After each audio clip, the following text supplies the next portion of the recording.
Assalamualaikum guys. Okey, hari ini saya mau share. Ini ada sebuah produk Azia. Saya akan pasang side pillar untuk bawah spoiler ni guys.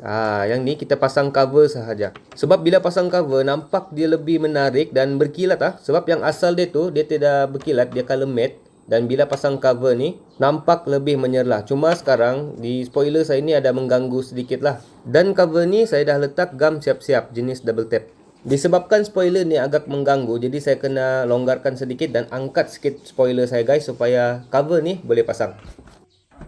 Tapi bagi Azia yang belum ada spoiler, tiada masalah guys. Ataupun guna spoiler SE yang original boleh. Sekarang saya kena longgarkan dulu nut 10 yang saya pasang ni. Sebab yang ni memang spoiler yang saya pasang sendirilah. Jadi dua nut ni saya akan longgarkan sahaja, tidak perlu cabut spoiler. Kamu boleh tengok juga video saya sebelum ni, video pemasangan spoiler di Azia X. Okey, next saya akan longgarkan sahaja dulu ni, dua nut.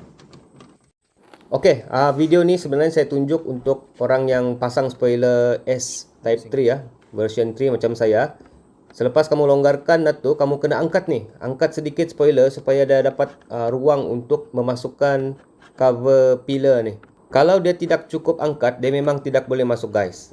Tapi sebenarnya ada caranya. Sekarang kita try saja dulu masuk. Okey, selepas dah masuk, kita setting dia bagus-bagus. Gam pastikan buka awal-awal lah. Nanti sudah masuk, gam pun belum buka lagi. Masalah lagi guys. Okey, sudah setting. Kemudian tekap dia. Dan boleh cabut gam yang merah ni. Sebab ada yang kata, spoiler V2, sorry bukan V3. Yang ni V2. Spoiler V2 ni tidak boleh pasang cover pillar ni.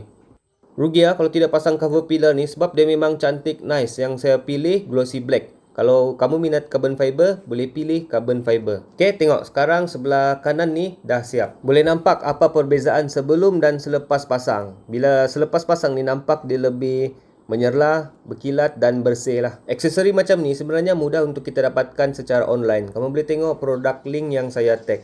Okey, kita pasang pula bahagian kiri guys. Tengok betapa senang pasang. Angkat sedikit spoiler tu, dia dah boleh masuk. Dan double tap gam tu kamu buka separuh saja. Jangan buka habis. Sebab bila buka habis gam tu, susah sebenarnya kita mau letak fitting ni.